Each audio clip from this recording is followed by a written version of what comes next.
On today's episode, we'll be discussing tariffs and the economy. Now, I have mentioned before to previous guests that whenever discussions of the economy, the stock market, tariffs especially, things like that, I always feel like I'm entering the conversation of people who are like really into a TV show that I haven't watched. You know, like I don't know enough of the lore. So here today, I'm hoping that we can begin to sort of backfill those episodes of the series that I have missed. You know, it's like when Mad Men started. It took me about 4 seasons to sort of go back and watch the whole show so I could participate in the discourse.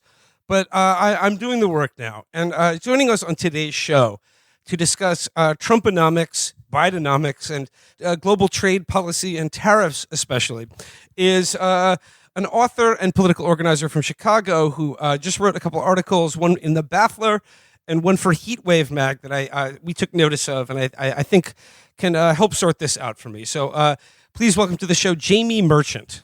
Thanks for being here. It's my pleasure, gentlemen. Jamie Merchant on an episode to talk about tariffs. Is this an example of nominative determinism? Yeah, I get that joke sometimes. Yeah, it might be. It might be. We'll say yes. Okay, I've already worn that one out. All right, Jamie, let's just start at the top here. So, like, my biggest question about the tariffs are: what, if any, tariffs are in effect right now? So, last night, a whole suite of new tariffs that Trump had promised a while back went into effect on a bunch of different countries. I mean, most U.S. trading partners, with the exception of the EU and Vietnam and a couple of other countries or zones that they've supposedly struck some sweet deal with. That's going to work out great for America, of course, supposedly.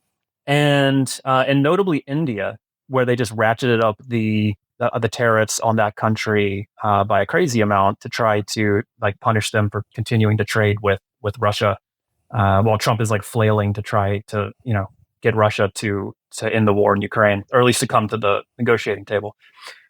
So there's a huge number of tariffs.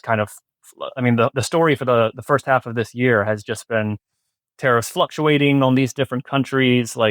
He raises them, and then a couple weeks later he rolls them back. This is the taco effect, right? Trump always chickens out or whatever.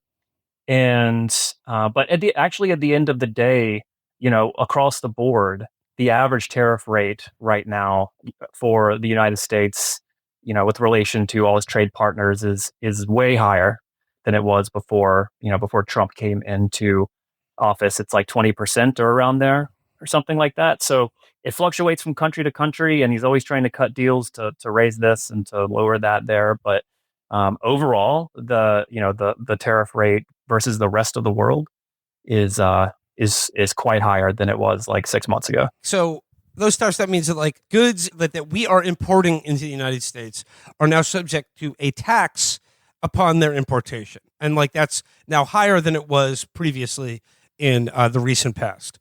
Correct? Exactly. Yeah.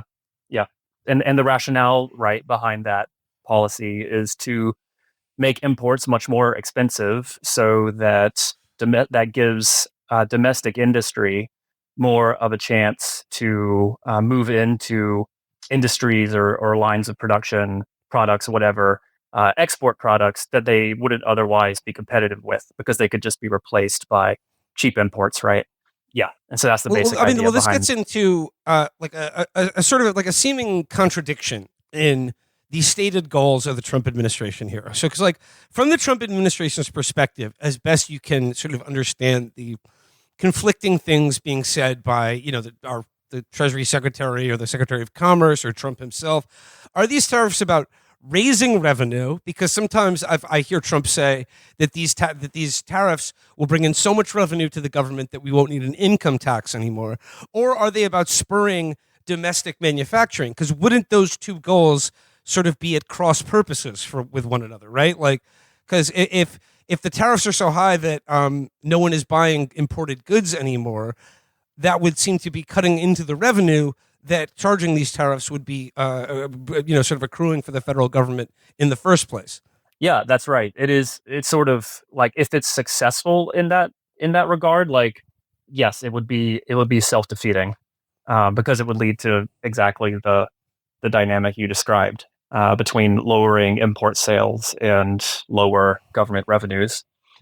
So they have a bag of tricks that they that they want to use to try to like basically coerce other countries to continue to subsidize U.S. industries and U.S. companies that can they think can maybe help them get out of some of these contradictions.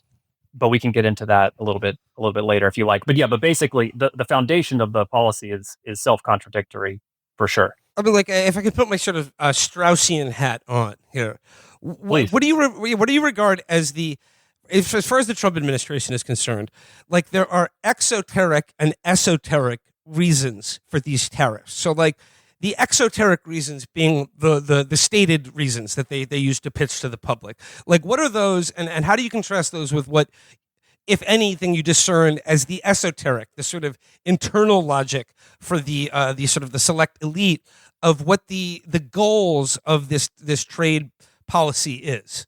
I mean, this is where it gets pretty complicated because you have different factions within the administration and within like the American corporate world, vying for influence over these these massive trade policies that have huge effects, obviously on the U.S. economy and on the world economy and on profits and all of that. But the exoteric goal, right? Like their stated public goal, yeah, is, as you alluded to, they're going to supposedly raise revenues, new sources of revenue that's going to allow them to scale the income tax back, sort of take them back to like a Gilded Age. William McKinley, like who was one of Trump's favorite, presidential figures, very much a tariff enjoyer himself. Like kind of harkening back to this pre New Deal, pre-lapsarian age of American history, where the sort of progressive managerial state of the 20th century had not been built yet. The income tax had not been really scaled up yet, and it was just tariff revenues were like the biggest source of income for the U.S. government. That's part of it.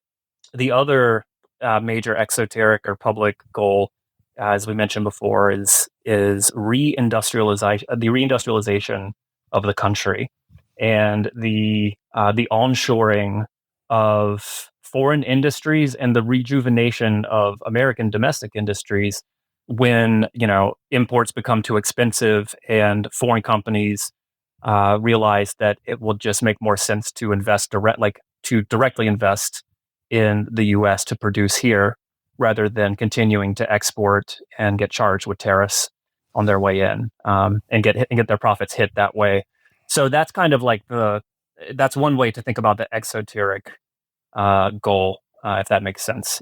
Should we get into the esoteric, or did you have a follow-up? I mean, because in your writing, like I think you lay out a pretty good case that the esoteric goal of Trump's economic policies and trade policies are that this is a sort of a new front in a global class war, that which the reasons have more to do with that old problem of profits and their continued rate of decline. Mm-hmm. Could you expand a little more on that, and could you like try to translate for us how you see the internal reasoning behind this among Trump and a kind of emergent like tranche of the American ruling class that is sort of contesting and sort of feeling itself right now and trying to like shape the boundaries of like a new way forward for themselves? Yeah, sure.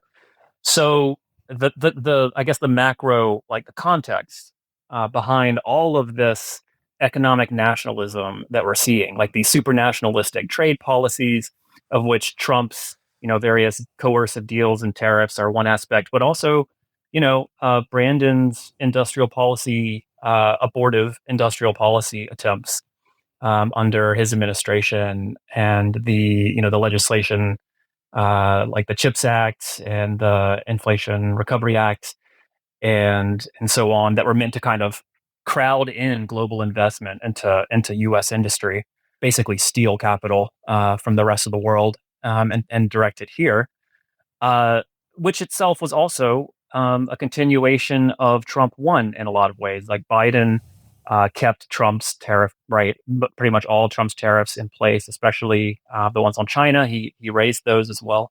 So we see this this general trend towards intensifying nationalistic sort of like management or intervention in the economy, not in the sense of like nationalizing the economy, but in the sense of, the government just taking a stronger and stronger hand in trying to manage it and to improve it, right, to make it grow faster, to make it grow better than it has been in like the past few decades.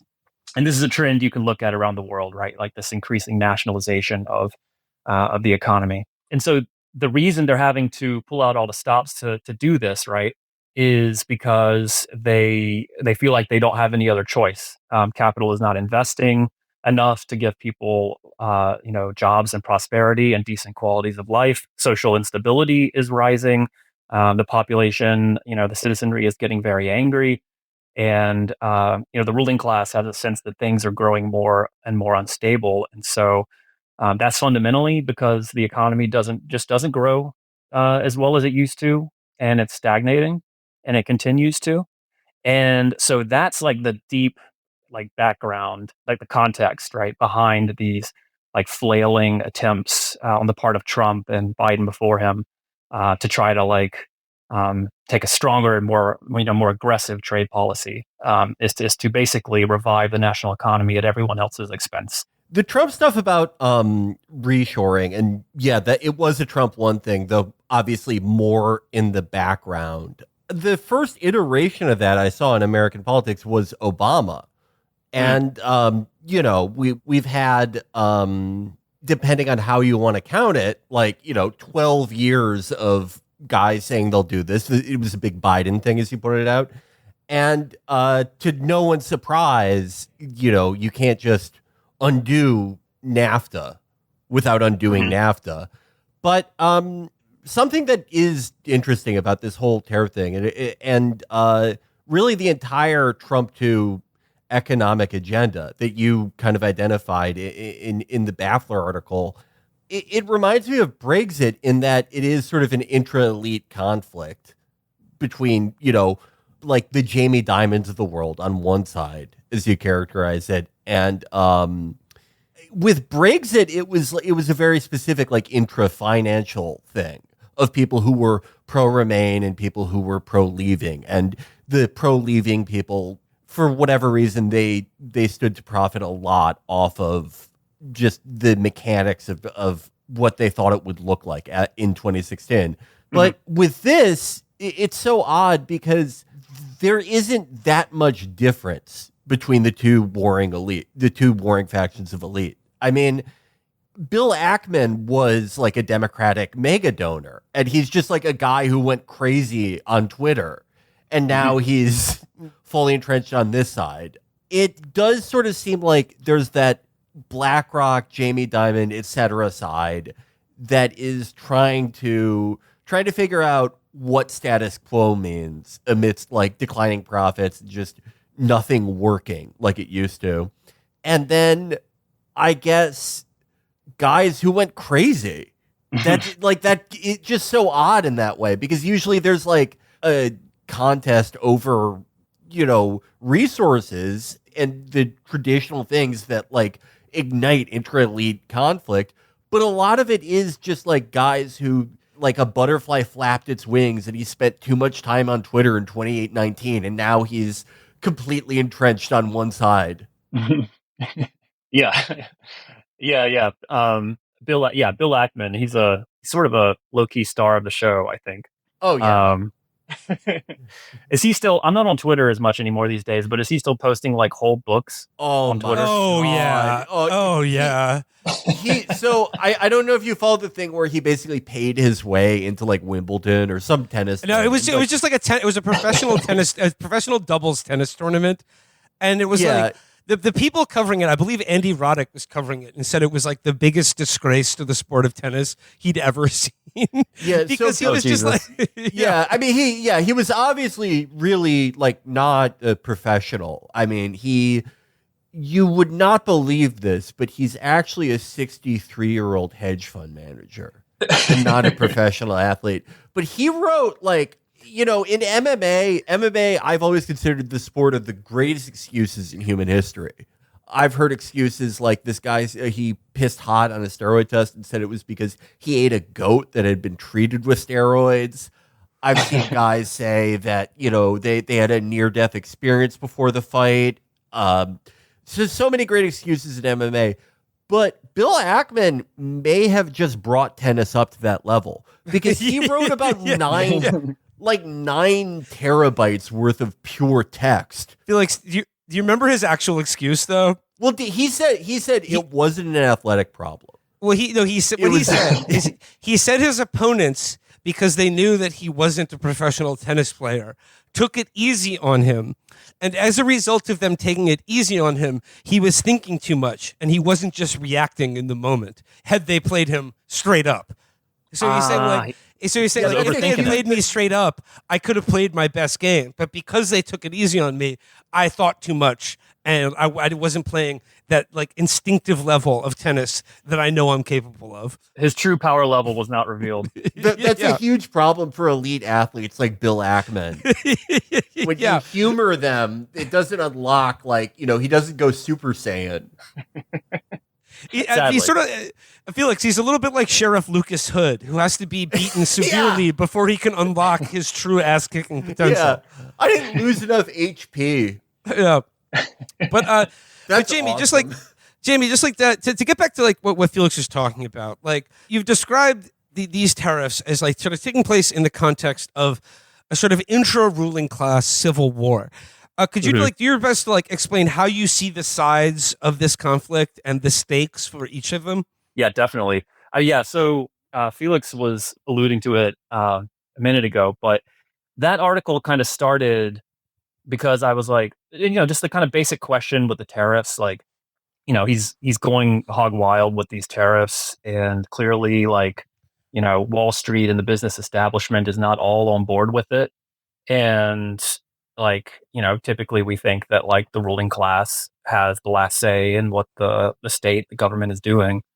And so that was kind of like the question, I guess, that motivated it.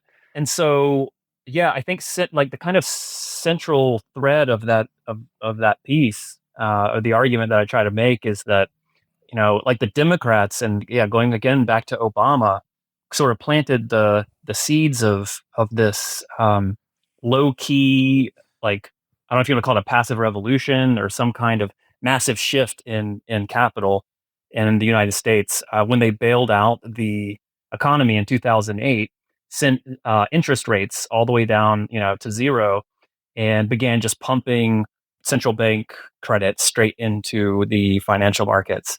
And that really cheap credit over the course of basically, you know, almost a decade, created, I mean, it minted, you know, thousands of new wealthy investors, you know, so many new millionaires, the rise of this new billionaire class, who increasingly were just privately wealthy or worked for like private firms, right? Like not like the publicly listed like BlackRock's of the world, or Vanguard, or JP Morgan, but like, you know, private equity firms, hedge funds, you know, Ackman's jam, like those kinds of investment businesses, firms. And so that this sort of growth of private funds was also big in Silicon Valley's sort of story, right? Like Silicon Valley is also, you know, greatly relies on kind of private venture capital funding, you know, famously for its growth. And so like all these sort of demonic forces like coalesced, not all of them, but a great deal of them kind of coalesced behind Trump leading up to 2024, or leading into 2024, because he was, you know, talking to basically in ways that Silicon Valley and these, you know, private capital psychos like Ackman approved. And, you know, there were also obviously like people like Ackman were also freaking out about Gaza and anti-Semitism and all of that. You know, that's also a huge part of this as well. And they lined up behind Trump, and as a result, that gave Trump's coalition, like the kind of MAGA 2.0 bloc, some autonomy from the kind of traditional or establishment financial like class in the U.S., which is led by the big banks and the Black Rocks of the world, and it gave him some independence from Wall Street, and kind of allowed him, gave him the rope to pursue this bullheaded tariffs idea that he's had like lodged in his brain since the 80s, right? Like you guys probably know, he's been like yammering on about this shit since the mid 80s, and the tension with like Germany and Japan during that decade. And so yeah, it kind of, that gave him the opportunity to pursue this line and kind of bring this like kind of split or rift within the capitalist class, into the realm of government, into the realm of the state and political life. And that's what's given him a lot of his like autonomy to pursue these, crazy, unprecedented policies, supposedly, that like liberals and Democrats just can't really seem to get their heads around. And it seems inside that intra-elite conflict, there's an intra-elite conflict with, I guess, like a handful of people on the capital side of things, and some of the Silicon Valley people who are, I don't know if they're full, whole hog into the tariff idea, but they're probably making a calculus of like, okay, I may think this is stupid, but it's more advantageous for me to just like, stay on his good side, and then maybe this will take some form where it isn't necessarily protectionist, but it's something like what Liz from TrueAnon suggested, where she suggested that this could be some sort of like goofy pump and dump scheme. This constant like, oh, we're going, 100% tariffs on everything. Oh, we just reached a deal.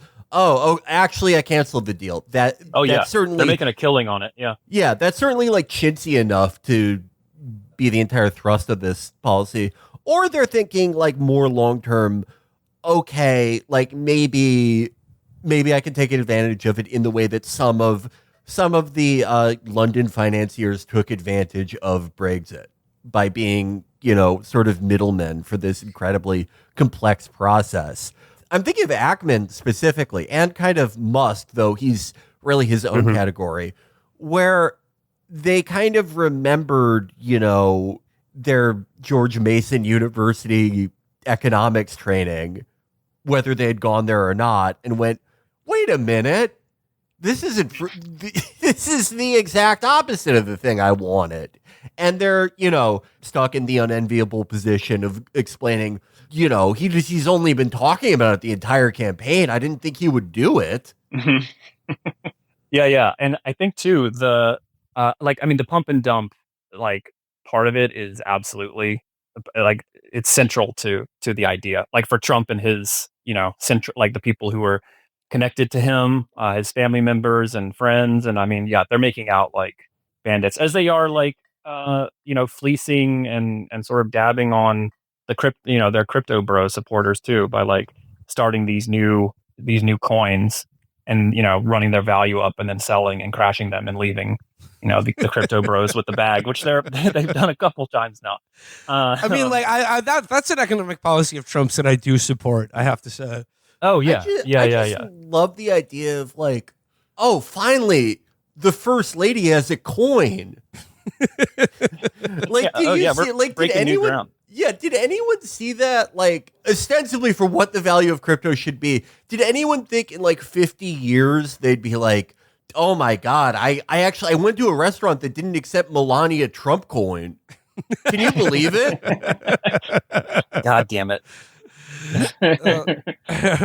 But I could, just one more thought on what Felix was saying, like, because the question of like, how sort of bought in are they on the tariffs, and are they like, especially like Silicon Valley investors and figures like Musk and like Mark Andreessen, like the venture capitalist and these guys, like for them, once they sort of decided that, but they're so all in on this AI shit.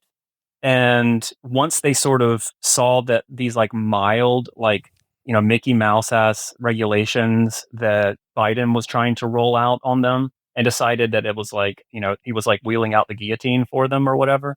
they threw in their lot with Trump, and they, I think at some point, again, they're so overinvested in this space and that technology that, like, they're probably willing to take a little hit in terms of like a market correction or a downturn, as long as the great promise of like defense contracts for AI companies and data centers lies on the near horizon. You Yeah. know what I mean? No, I wanted to bring that up because in the Baffler piece, you write, for a tech entrepreneurial elite out of ideas, Trump arrived just in time. And this reactionary turn was born out of desperation. And basically, like, you run down the list here of the years of like the failed next big things, like Web 3.0, the Internet of Things, the metaverse, NFTs, and now, of course, AI.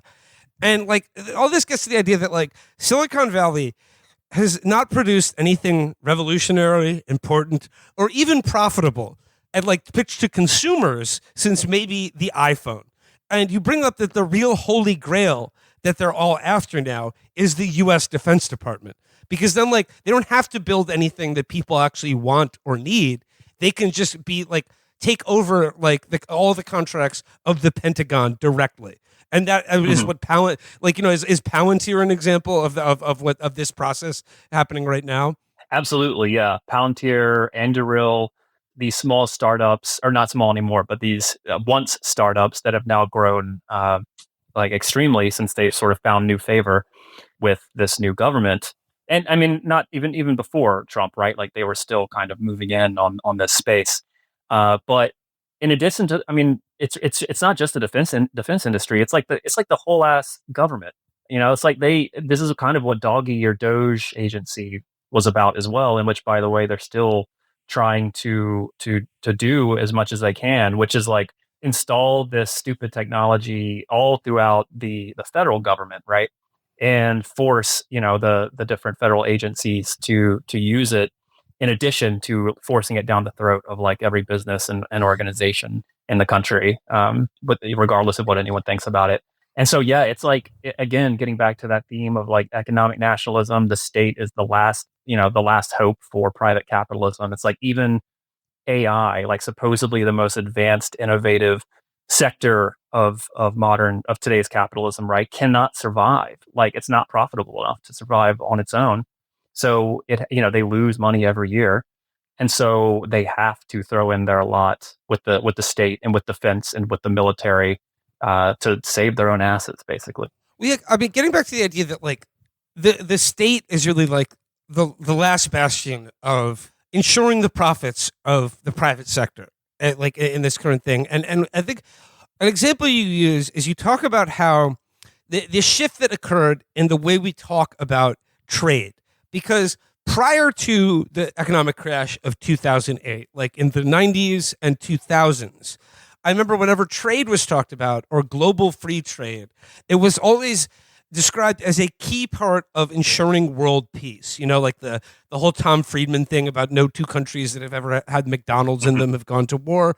But like now that has shifted into a terrain of danger. And trade is talked about by Trump, and then but by Biden starting like he was not the first one to do this. Biden did this as well. Trade is now talked about in terms of national security and a zero-sum game, and like an existential competition between nations. So like what are the implications of this shift, and what does that shift tell you about like the world economy and how the people who run it see it? Yeah, I mean, one thing it tells us is that the sort of the classic globalization narrative, right, or the neoliberal narrative about like how free markets are the best possible way to organize the society and economics and all of that was just a bunch of nonsense. I mean, which sort of a lot of people already they knew all along, but the fact that we had several decades, like you said, I'm pretty much in the same cohort as you guys, and like all throughout the 90s and early 2000s, that was the story. It's like we're opening everything up and society's just going to get richer because trade is just going to go stronger and democracy is going to go stronger. And I mean, we had that setup, right? We had crazy deregulation and privatization for decades all around the world, and that wasn't enough to reignite private capitalist investment and growth and kind of general prosperity, right, for like the most of the population of the world.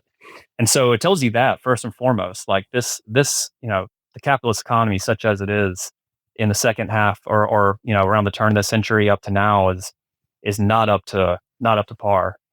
It cannot subsist and produce enough profits and grow fast enough on its own without massive intervention from states and from governments, which was, all throughout the neoliberal years, we were told was anathema and evil and to be avoided at all costs. I mean, like, wouldn't China be the counter example here in terms of like state-run capitalism? Because, like, China's a really interesting example because what you're describing, Will, where there's this shift in how trade is characterized, at least from like, America in the last 10 years or so, it's like we're doing the shittiest version of the Chinese national champions idea. Mm-hmm.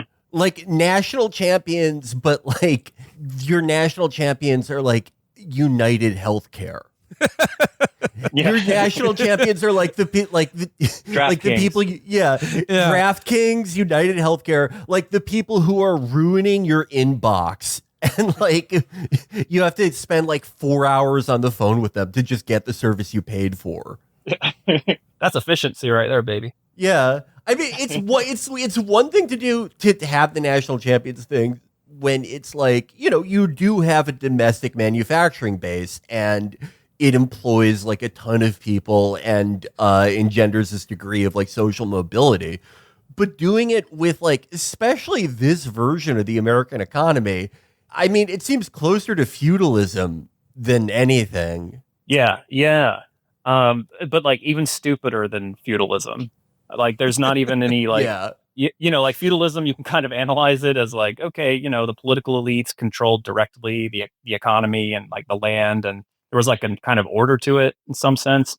I mean, this is the kind of spiraling disorder, I think, is the kind of configuration we're moving into. I mean, China it's funny because, again, for decades, it was like communism has failed, socialism has failed and free markets are the way forward. But now it's like, every story is about how China is going to bury us. Like the supposedly failed communist country is going to bury, the great American capitalist project unless we do what they're doing, unless we do some kind of strong state neo-developmentalist project like them. And so it's like, but no, we're not doing what they're doing, but also we're doing it, And it's like, yeah. Well, I mean, like China, like they've certainly taken advantage of markets and capital, but like the way that I heard it described that like made the most sense to me is like the difference being that in China, capital has no rights.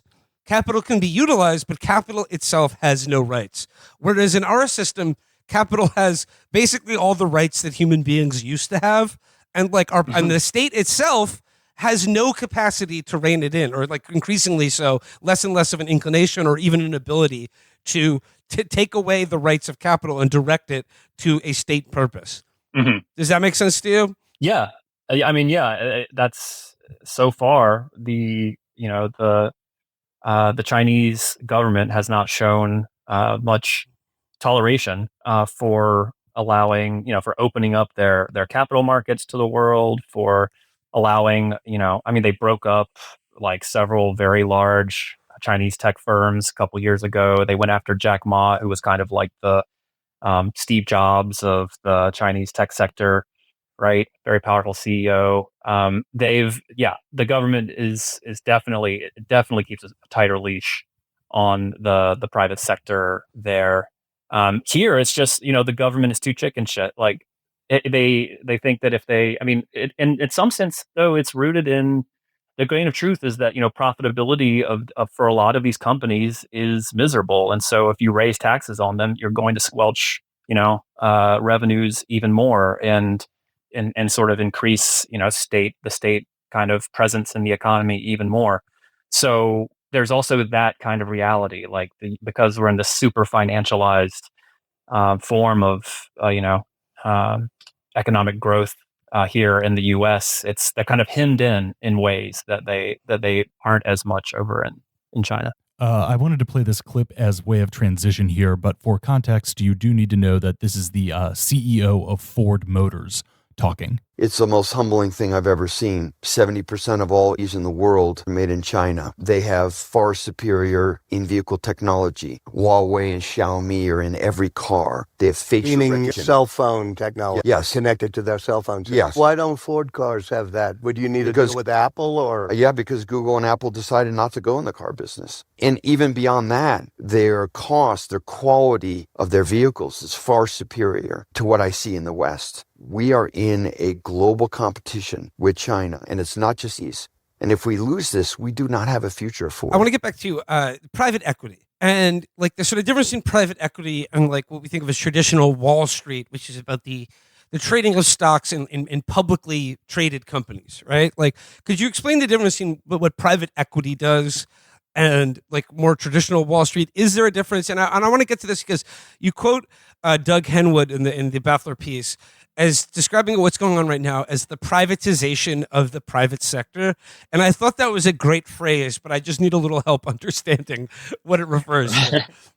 Yeah, so the private sector as a whole, right, is just like all for-profit businesses, right? Like the corporate world, the non-government, non-public world, the world of business. But within the world of business, we have distinctions, but we have the distinction between publicly owned or not publicly owned, really publicly traded companies, right? Whose shares are bought and sold on the stock exchanges here and around the world by investors and institutional clients and retail investors and all of that, and privately owned. Privately held companies, right, that are not traded publicly on the markets and that are usually much more closely governed by, someone like an Ackman or like an Andreessen, maybe a small group of investors, but not a big board of shareholders, right, who would normally be.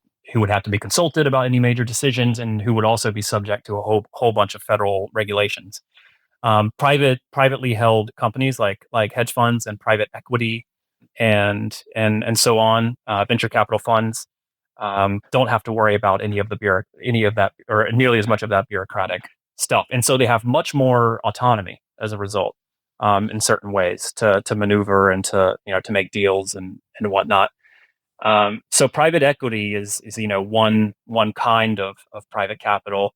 In that sense, they make their money by basically loading up, like using the shares of the company they want to buy as collateral to borrow a bunch of money, to then buy out that company, fire everyone who works at the company, and then basically sell it for much more than they got it because they fire everybody and its overhead goes way down. And then they make a bunch of money, and then the company is loaded with all the debt as well. So usually it fails after that. But that's the private equity kind of business model. The bust out and model, it's been Oh yeah, the Goodfellas model, yeah. The Goodfellas model, yeah. Private equity is genius. I mean, no one else would have thought of this idea of what if somebody ran companies for a profit. No, I've always been fascinated by private equity, and it's had like kind of two waves in America. The first wave, the sort of like barbarians at the gate wave, where there were these firms like KKR and Blackstone, which was more nascent at the time, taking these pretty big companies like Nabisco, namely, and Duracell, like, big recognizable brands that were publicly listed, taking them private, usually with junk debt, and, definitely like making the product a little shittier a lot of the time. But for the most part, like just passing the cost on to the lowest rung of employees, slashing pensions, and then like either relisting it or selling it to another concern for like a pretty sizable profit years down the line. Like the current wave of private equity, though, that obviously still happens, it seems more focused around offering the worst possible product that you can legally offer people. Every new horrifying business I learn about is owned by private equity, either since, its first 5 years of inception, or, just it has always been a private equity, like tossed around between private equity firms. Like, I read about this horrible national chain of pediatric dentistry clinics where they just scam Medicaid and give kids all these fucking horrible, dental implants and like giving kids veneers or something. Like shit like palate expanders. Or like doing like drilling when they don't have cavities. It's like essentially unnecessary dental surgery, dental work. Right. It's scamming Medicaid. And this is the one where they have a specialized like cocoon, like that's a restraint that they put kids in, because obviously the kids are horrified. And Jesus. Is it safe? Is it safe? No, it's not safe. It's very dangerous. Be careful. It is apparently, it's safe enough to be reused enough that they're all stained by urine, apparently. Oh, I was quoting Laurence Olivier in the dental torture scene from Marathon Man, but I suppose the question still is relevant. But it's a child torture national chain. That's like the stuff that private equity invests in now. And it is such a great, that is our true national champion. And they're parasitic on the federal government. I mean, it's all right there. Yeah. Once again, like they wouldn't be making this fucking money if Medicaid didn't exist, which it won't in a couple years anyway. So I wonder what that's going to do to the economy. Like that's going to be amazing. Like 10 years from now, when you'll see nostalgia posts that are like, remember going to Happy Smiles as a kid and how great it was when they put us in that cocoon? Well, it's gone now because we had to take care of too many fucking immigrants. That's what ruined Medicaid. Yeah, that's going to be the classical like Roman statue guys on Twitter. That's what they're going to be posting. Yeah. Well, Jamie, what Felix was describing, I want to get into this concept. Like you mentioned a little earlier in the show, but it's the concept of Enshittification. This is an idea. This is a term I think Cory Doctorow was the one who coined it. It's similar to our friend Ed Zitron has discussed the rot economy. It's a concept that I think everyone sort of interacts with and feels in their day-to-day life, most notably when you go online or try to do anything on the internet. It just, things seem to have gotten shittier and shittier across the board. Like with all this new technology, it is not making anything better for anyone. In fact, it seems like just the basic usability and functionality of everything we depend on is getting worse and worse.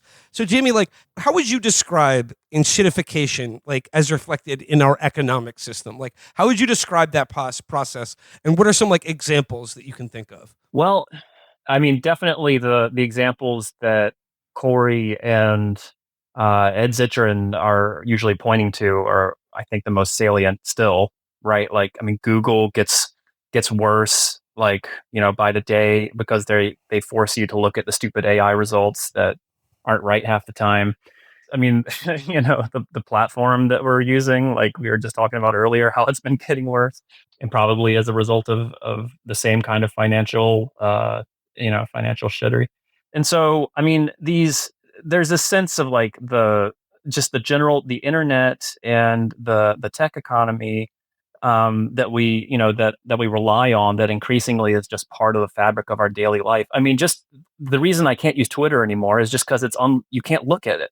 It's just a bunch of stupid, like ugly, like, you guys know, like it's been infested with these animated videos of like people's bodies, like for, like the effects of like when they take a certain medication or something, and it's like supposed to make your intestines get smaller or something. Like it's just gross to look at, but it's that, and like, bots like screaming slurs, replying to everybody. And I mean, I think that's another perfect example of it. But like, the main thing is, I think now the metaphor is just perfect for our political system as well. Like the parties themselves are completely enshittified, as like sort of institutions or nominal institutions for democratic government. I mean, neither party gives a shit about, it very clearly does not care about what their supposed constituency thinks about them or wants, or what their demands might be, or anything like that, in terms of like the old ideas of legitimacy. It's just, the Republicans are gonna do whatever they want to do to enrich their billionaire friends. The Democrats are busy sort of cozying up to their billionaire allies, right? As some of them are alienated from Trump's government, and neither of them care about what their job is, which is supposed to be governing this increasingly unstable and shitty, society. And but their job is to funnel more and more money to their rich benefactors, right, and their cronies and buddies. And so it's just like the enshittified tech economy in that regard. So another word for this is abundance, is what it sounds like to me. You know what? I think that's true. I haven't read the book, but I'll go on the record. I'll say that's probably true. How dare you comment on anything for not reading the book? Okay, JB, I want to ask you like maybe something a little bit more specific. I don't know if you saw this, but like it was like a week ago. It was news footage of Donald Trump and Chairman of the Federal Reserve Jerome Powell, and they were both wearing hard hats, and they were at some construction site.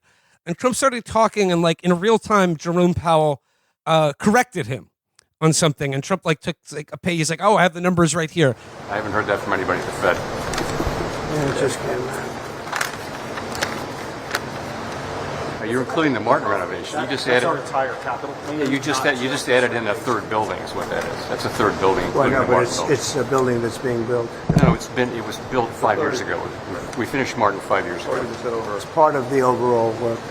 But it's So, not new. Could you explain what that interaction was about to me? And then, like, building off of that, could you talk about Trump's relationship with Jerome Powell? Like, do you take seriously his plans to fire him?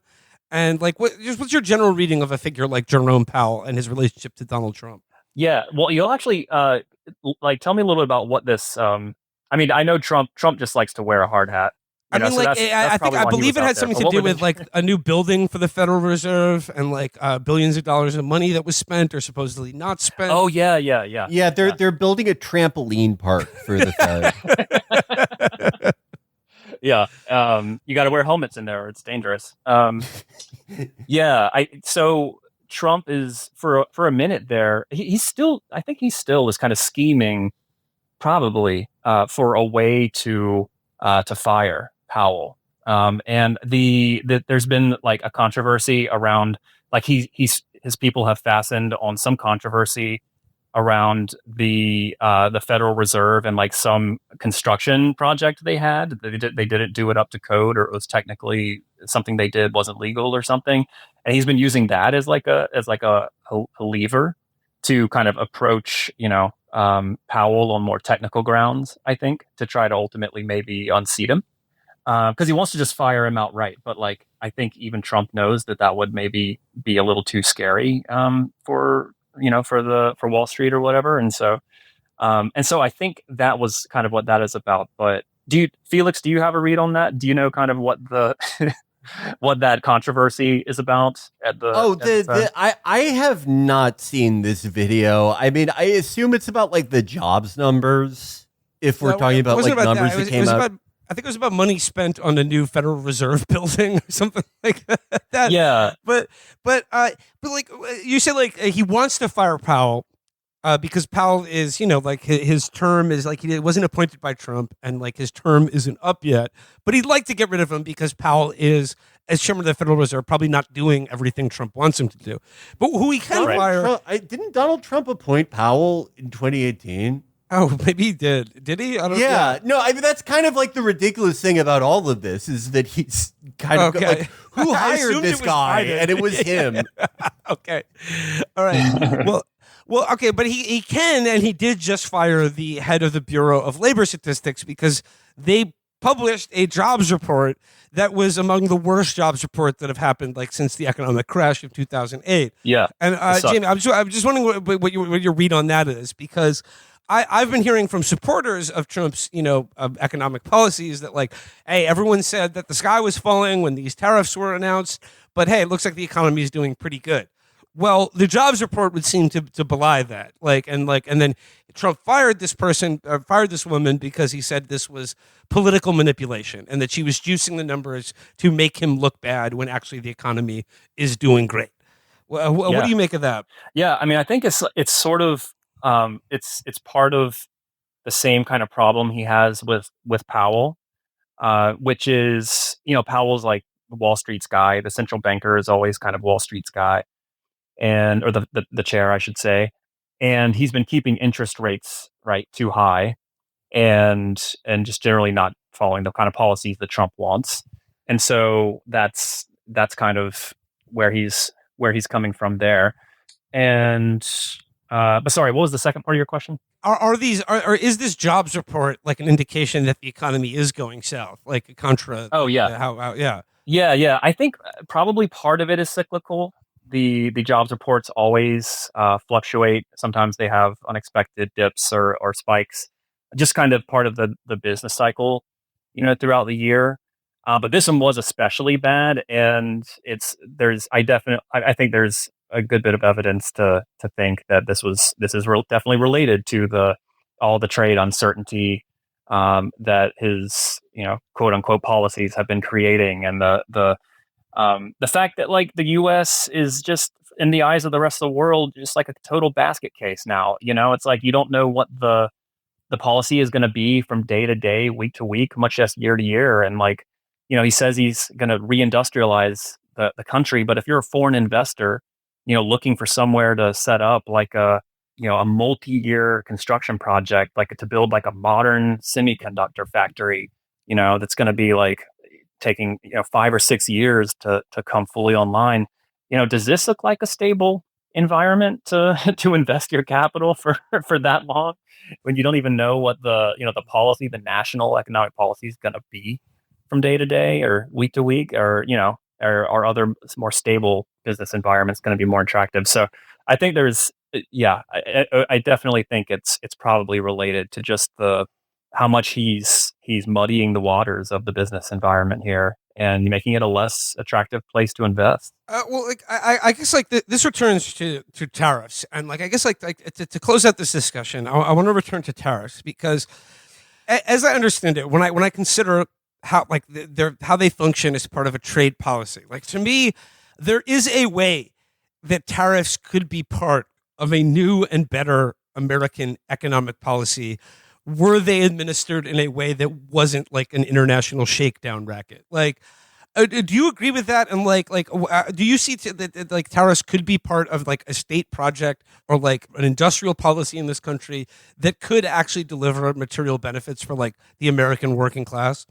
Yeah, I wouldn't want to like categorically say that it's impossible, but like I think it would have to be articulated in, like you said, not as like this international shakedown, but more in as part of a cooperative, like more good faith kind of negotiation with countries and leadership and leaders whom you respect and who respect you, and who have the confidence to to agree to some tariffs here or some revenue sources on trade here, and the lowering of barriers there, and like against the backdrop of what each individual country needs. What industries do they need to develop? Like what is their path to development? What does it look like? Like what industries does it run through?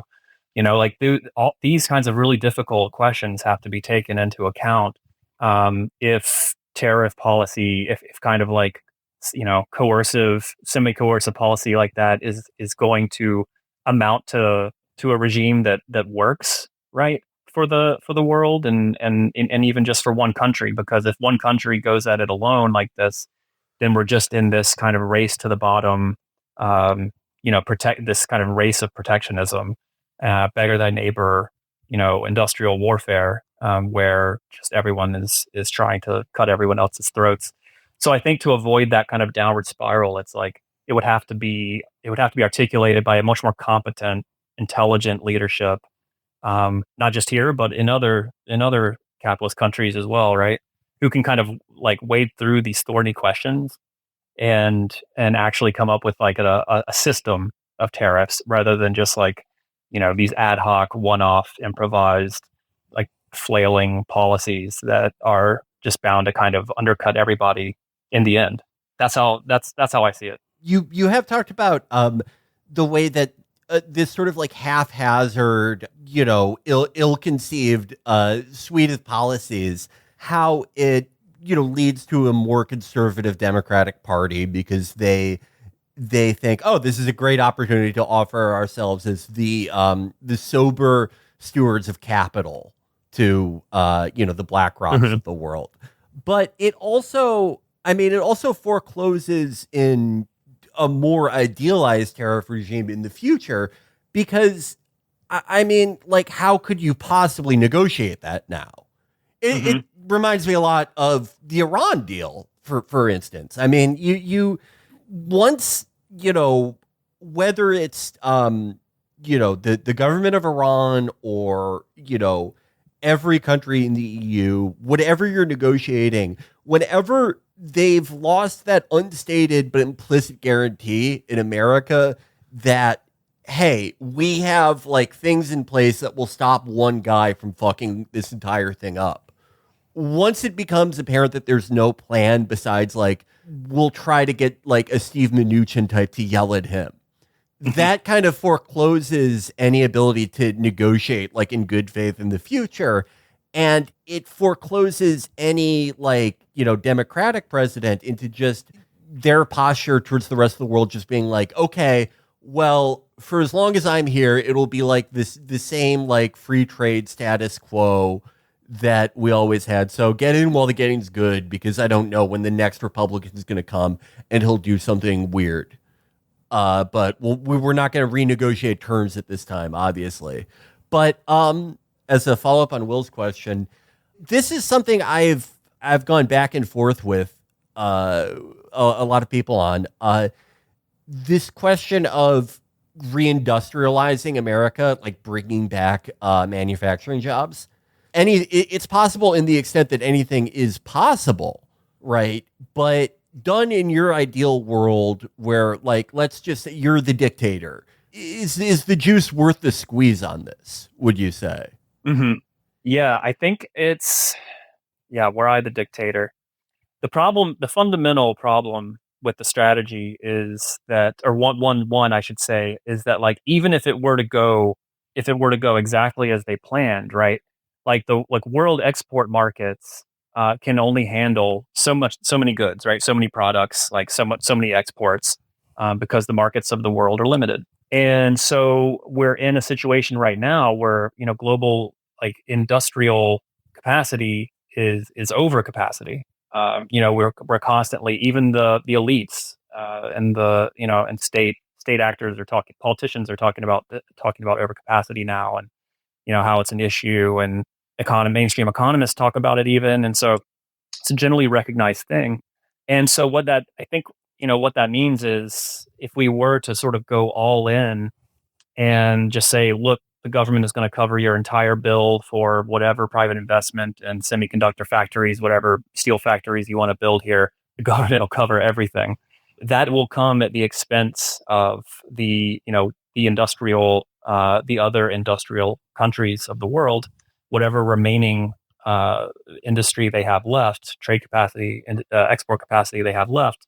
And again, would kind of lead to this self-destructive process where this drive to extreme development could damage all of your trade partners economically in these really deep ways, and kind of wipe out the outlets for the industries you're trying to develop, right?